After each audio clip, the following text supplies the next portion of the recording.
Hi, welcome to Lecture 2. This week I'll be trying out a recommendation from John Meha. Hopefully I pronounced that correctly. I read all your introductions and I'm glad to see that a lot of people have shared interests.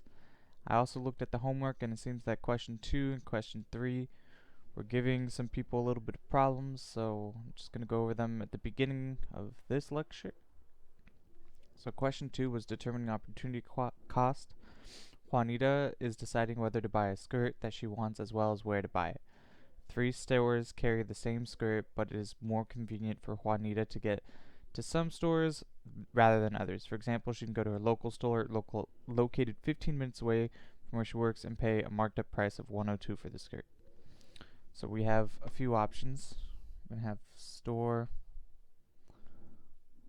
local, across the town, and neighboring city.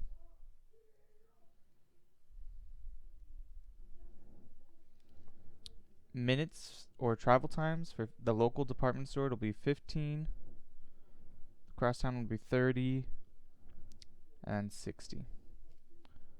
Dollars per skirt at each store, this will be 102, 85, and 76. So she says she makes $42 an hour at work and she has takeoff time to purchase the skirt. So each hour away from work costs her $42 lost in income, and it takes her 30 minutes to shop. So let's calculate how long it takes for her to go to the store and back, plus the amount of time shopping. So we're going to multiply each of these numbers by 2 and then add 30 minutes. So this will be 15 times 2, it's 30, plus 30 will be 1 hour. This will be an hour and a half.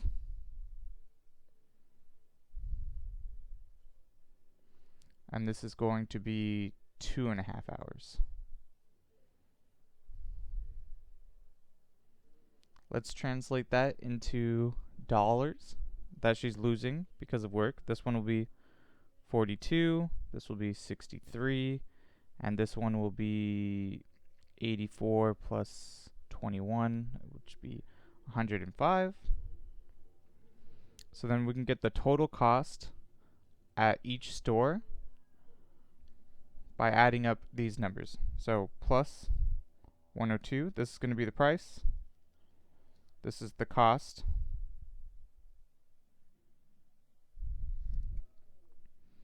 Plus 85 plus 76. So that's going to be 144. This will be 148. This is going to be 181. So out of these options, what is our best choice?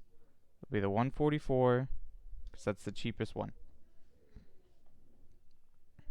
Let's move on to question 3. This one's all about marginal. It says that he can either read, and 1 hour of reading is equal to 25 practice problems. He has 4 total hours. He starts at 8 a.m. till noon. He could either read for all those hours or he could solve problems. For the first hour, if he solves problems, he'll complete 40. The second hour, he'll complete 30. The third hour, he'll complete 20. And the last hour, he completes 10. So question 3. From 8 to 9, he completes 40. 9 to 10, he completes 30. From 10 to 11, he completes 20. And then from 11 to 12 or noon, he completes 10. So there's 3 parts to this. I think most people got the first 2 parts, the marginal or additional gain. So the additional gain from his second hour of work, right, is just going to be this 30. From 9 to 10, he completes 30 additional problems. And then from 11 to noon, he only completes 10. The last part is asking how would he best study for his exam to get the best score possible. Well, we know reading each hour is equal to 25 problems. Well, let's just compare this 25 to each of these numbers. Here, I'd rather do problems because 40 is greater than 25, so this will give me a better result on the test. And then same with 30, but not with 20. So for the first 2 hours, I want to do problems. For the second 2 hours, I want to do reading. So I'll spend 2 hours working on problems and the next 2 hours reading. So that's questions 2 and 3 on the homework. Let's dive into the lecture, chapter 10, Measuring a Nation's Income. This is economists' data, and we're going to look at how it's calculated and why it's calculated that way. So the main one we'll be looking at today is called GDP, Gross Domestic Product. If you were to measure how well a person is doing economically, the first thing you would consider is their income. Well, a country, it's no different. We want to look at the income for the country. We call the aggregate the aggregate income of everyone in the economy the gross domestic product. GDP, the definition is, and I'll write this, GDP is the market value of all final goods and services produced in a economy or country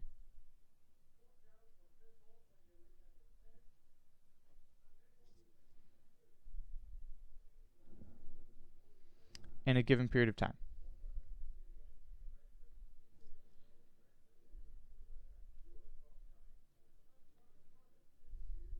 So this is the definition of gross domestic product. GDP measures income, but it also measures expenditure. In a closed economy, income is going to be equal to expenditure. Every transaction has two parties, a seller and a buyer. The seller, let's say they're going to sell shoes for $100. The seller gets the $100, that's his income, and the buyer expends $100.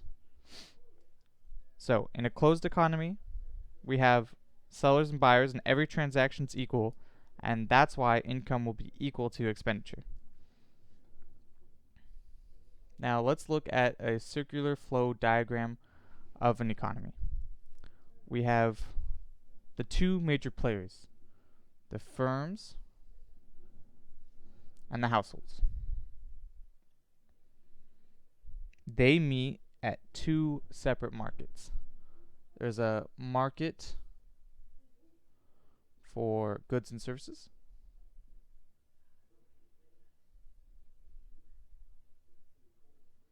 and there's a market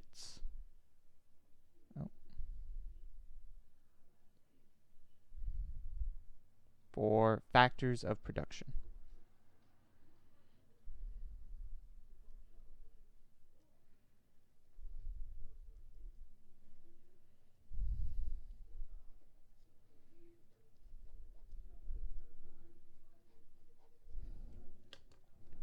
Now we're going to draw some flow charts.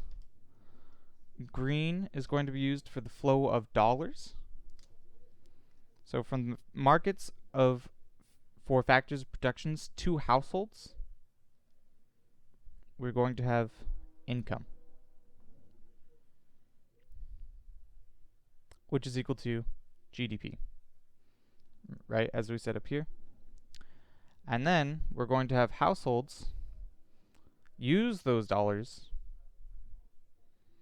in the market for goods and services, which will be expenditures, right, spending, which is also equal to GDP. Well, firms, right? Every buyer has a seller. Firms are the sellers. So they're going to get revenue, which is equal to GDP. Well, what do firms give to the market factors of protection? They give the households income. So this will be wages, rent, and profit.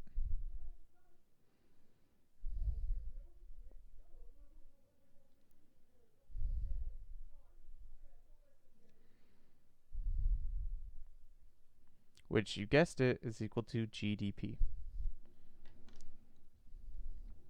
Now, we have another flow that's going in the opposite direction, which is going to be red, the flow of inputs and outputs. We'll start at the firm. Brings goods and services. They sell the goods and services.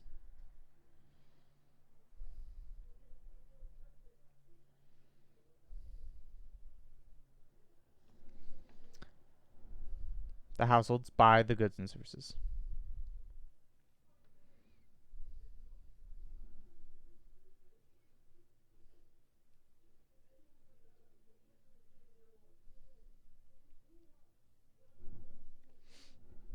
Households sell labor, land, and capital to the market of factors of productions.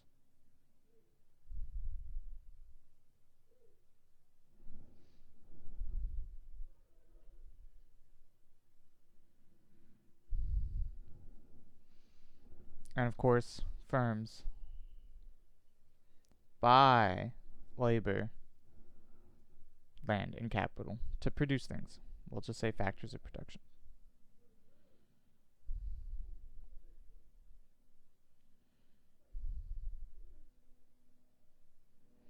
So this is our circular flow diagram of the economy. We can see that all expenditures are going to be equal to GDP.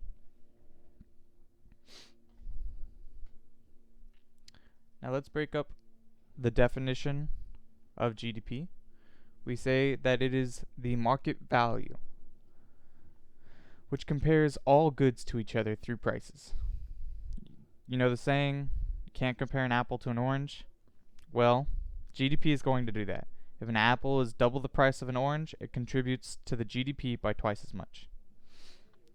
Of all, it tries to encapsulate every single good and service in the entire country, but it does fail to account for some, such as the black markets, drugs, cocaine. We don't really know how much is being produced. We don't know at what it sells for, things like that, and goods made at home. If you have a vegetable garden and you make your own vegetables, that's not included in the GDP. If you make your own scarf, anything you do at your house, if taking care of a baby, none of that is included in GDP. Now we have final goods and services. Final. Well, this means we're not going to include intermediate goods. What I mean by intermediate goods are things that are used as factors of production, such as maybe wood. If you think about chairs, the intermediate good is wood. Chairs will be included in the GDP, wood is not, because the price of the wood already factors in the price of the price of the chair already factors in the price of the wood. It's included in its final price. So we're only looking at final goods and final services, not intermediate. Next is we have goods and services, which is just a good as a tangible product, maybe like a CD, computer, food, or even chicken. A service might be like a concert or a plumber, where you just go and might be more of an experience or somebody fixing something.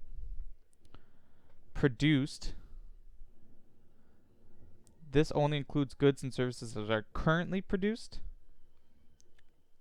Just think of a Mustang. If it's fresh out of the factory, it's included in the GDP, but a 1966 Mustang wouldn't be included in the GDP since it wasn't produced in the given period. It's not produced now within a country.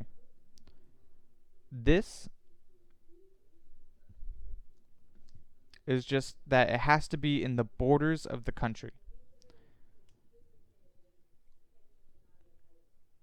If a Canadian citizen makes a shoe in the United States and sells it, it is included in the United States GDP. If an American company makes shoes in Thailand and imports them to America, that is included in Thailand's GDP, not America's, even though he is our citizen. So it has to be in the border of the country. As long as it's being produced within the border, it will account to that country's GDP. In a given period of time, the interval is using a year or quart usually. The interval for the period is usually yearly or quarterly, which is every 3 months. If you see quarterly data, it'll usually be adjusted for the season. As in the fourth quarter will usually be higher than all the others because of Christmas, Thanksgiving, and Halloween. So they do some manipulation like that's seasonally adjusted. Let's break GDP into a formula. We have GDP is equal to Y, which is equal to our output. Well, Y is equal to C plus I plus G plus NX. C is for consumption. Consumption is all the goods and services that households spend.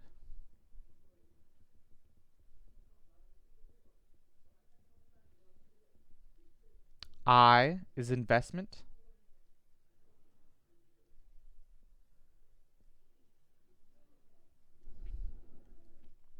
This includes purchase of capital goods, business capital, residential capital, and inventories. Business includes buildings, intellectual property, and so on, where residential capital may be apartments or housing. Inventories. The reason inventories are considered investment is that the company that has the inventory buys it for themselves so that they could sell it at a later date and make money that way. So investment will be purchase of capital goods.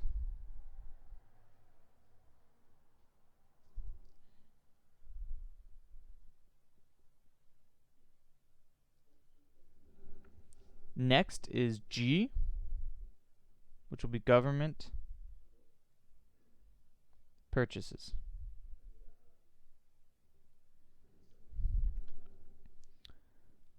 This is all the goods and services made by local, state, and federal governments.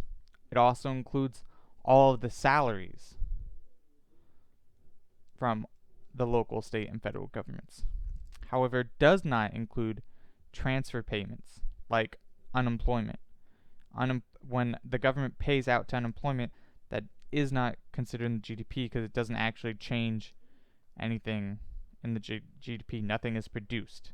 It's just transferred. It's supposed to be salaries and goods and services made by the government.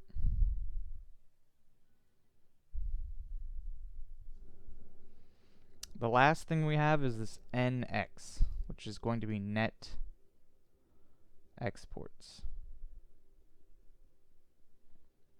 What do we mean by net exports? Well, it's just going to be exports minus imports.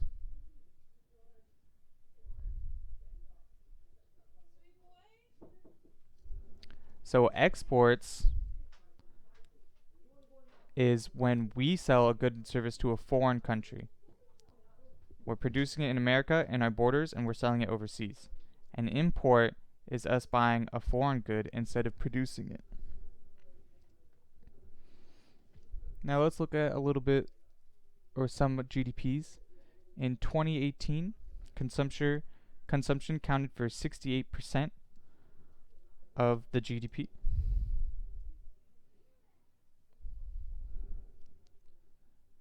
And the government purchases were 17%. Oh, sorry, investment was 17%. No, investment was 18%. Government was 17%. And the net exports was negative 3%. We can see that these add up to 103. Well, net exports accounts for the 3%, right? You can't go over 100%. So that totals out to 100%. Why was this negative? Well, that means we imported more than we exported, right? Because import was a bigger number, which made the whole thing to be negative. How do we compare GDP between the years? It's not as simple as just looking at the GDP in 2017 and looking at the GDP in 2018 and comparing which one's bigger. Because GDP considers two things. We have the quantity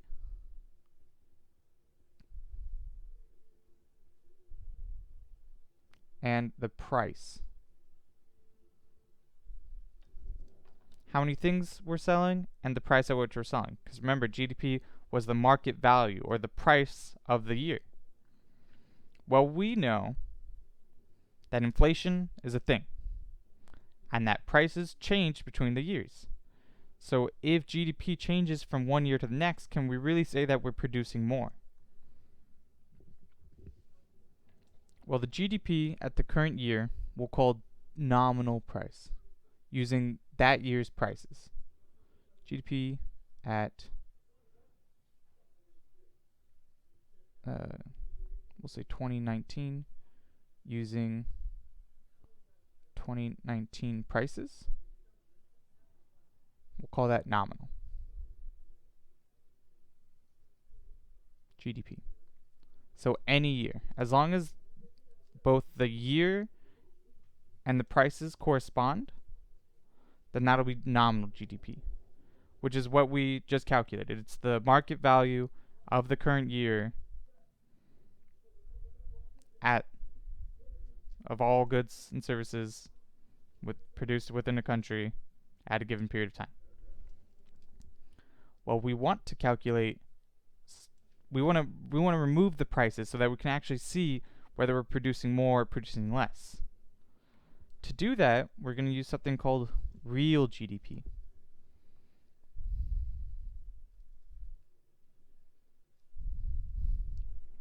Real GDP is going to be much better because we're going to control for prices. We're going to remove prices from our formula. We're going to make sure that those cannot affect the quantity.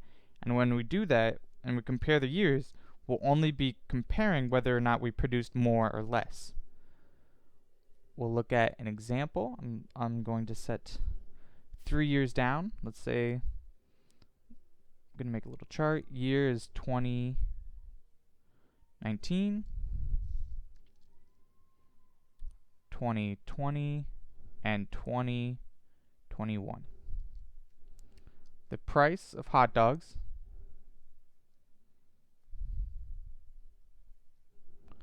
is going to be $1, 2, 3. The quantity of each one sold will be 100, 150, and 200. The price of hamburgers is going to be $2, $3, and $4. The quantity of hamburgers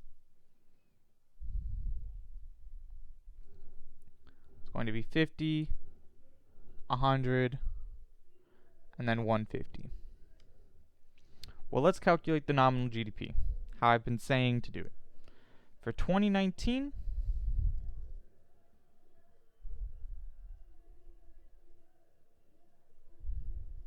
we have price of $1 times 100 plus $2 times 50 which will be equal to 100, which is going to be equal to 200. So the nominal GDP in 2019 was 200. Let's look at the nominal GDP.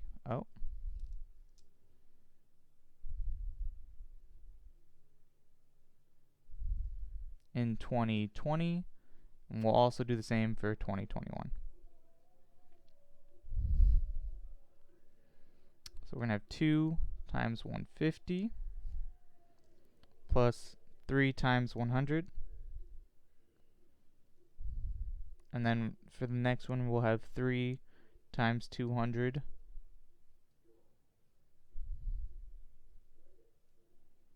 plus 4 times 150.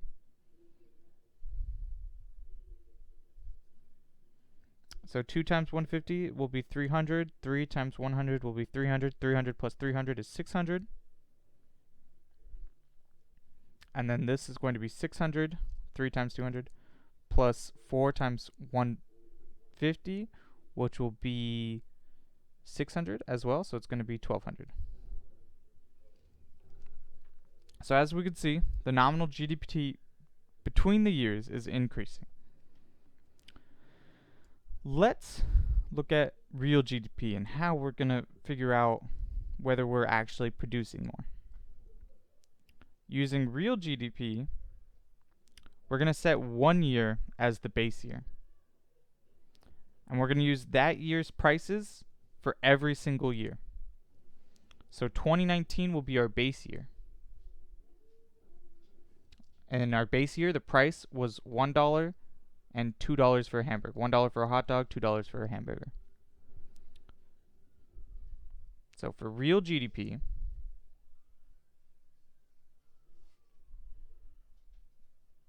in 2019 will be exactly equal to the nominal, because we're using the same prices, so we know it's going to be 200. In the base year, nominal and real GDP will always be equal. But the following years will be different. So let's look at 2020.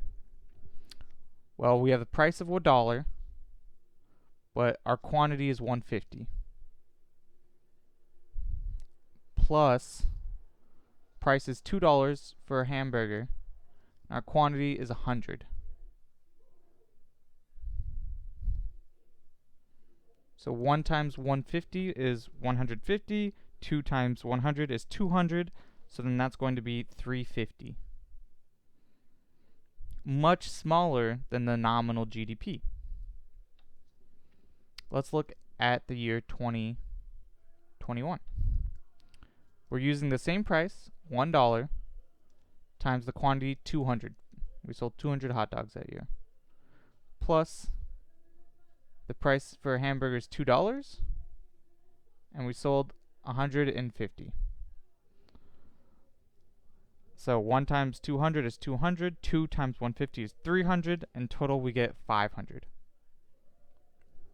As you can see, throughout the years, we are indeed producing more. You could tell just from the graph, right? 2, 3, 4, 1, or no, sorry, the quantities 100, 150, 250, 100, 150. We knew we were selling more, but it's easier to use real GDP when you don't or aren't sure that quantities are changing. GDP Deflator is how to uncover price changes through GDP. From the above example, we know that GDP consists of quantities and prices. Well, we know real GDP only looks at the change in quantity by making price constant.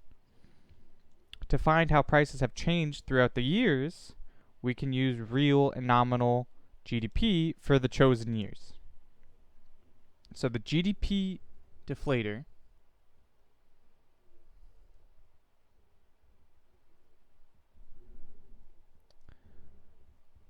will be equal to the nominal GDP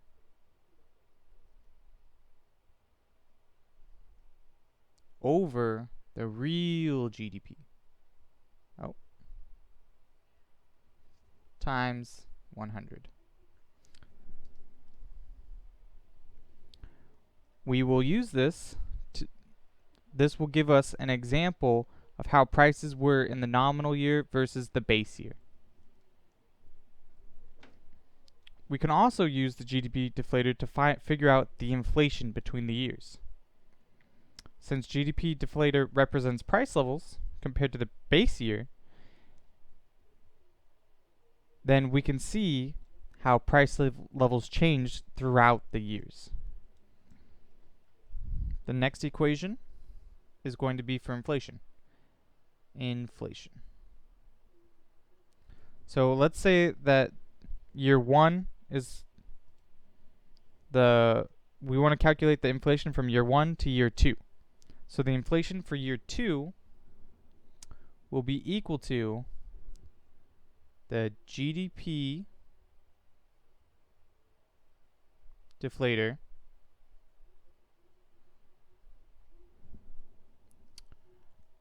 of year 2 minus the GDP deflator of year 1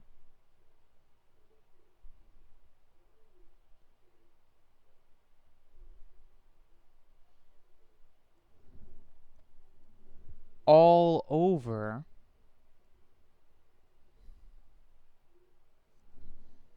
the GDP deflator of year 1.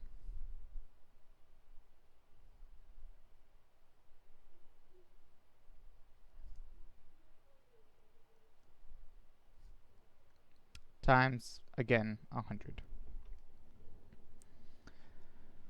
So that will teach us how to get inflation. That gives us the GDP deflator, gives us the real GDP and the nominal GDP. It also tells us, we've also learned how we calculate it and why we calculate it the way that we do. It's important to note that it's not free from criticisms. In fact, Senator Robert Kennedy, when he was running for president, he gave a speech saying that GDP does not allow or account for the health of our children, the quality of their education, or the joy of their play. He went on to say that it doesn't account for numerous other things, and he ends with saying, it measures everything, in short, except that which makes life worthwhile. And he had a lot of good points. However, not all of them were exactly correct. Why would we care about GDP if it doesn't measure something that we think is important or doesn't measure quality of life? While it may not accurately measure all of the specific metrics Robert Kennedy did discuss, such as the health of our children, the quality of their education, joy of their play, it does influence them. A higher GDP, we can afford better health care. If we afford better health care, then the health of our children will be hopefully better. And we can put more money into the education system so that their education will be better. And maybe we have more toys and we can have more things so that their playtime and they have more joy overall through their childhood. Now, this isn't obviously a perfect one-to-one, but it doesn't say that GDP doesn't account for that at all, because it does influence those specific things.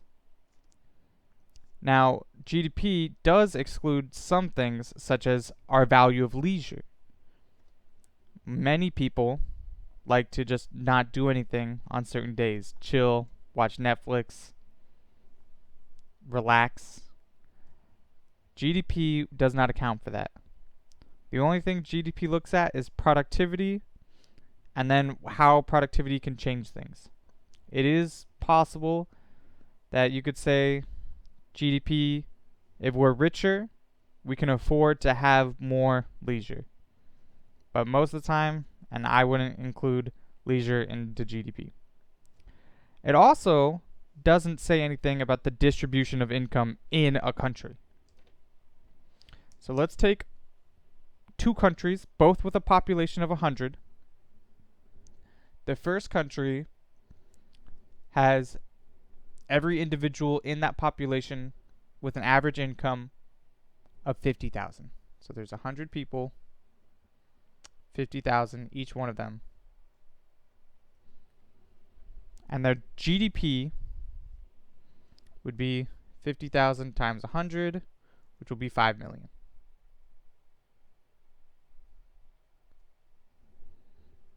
So this is their GDP for country 1. Country 2, let's say that it still has a population of 100, but 10 people are making 500,000 and the other 90 are making nothing. We'll have 10 people with 500,000 and 90 making 0. Well, its GDP is also 5 million.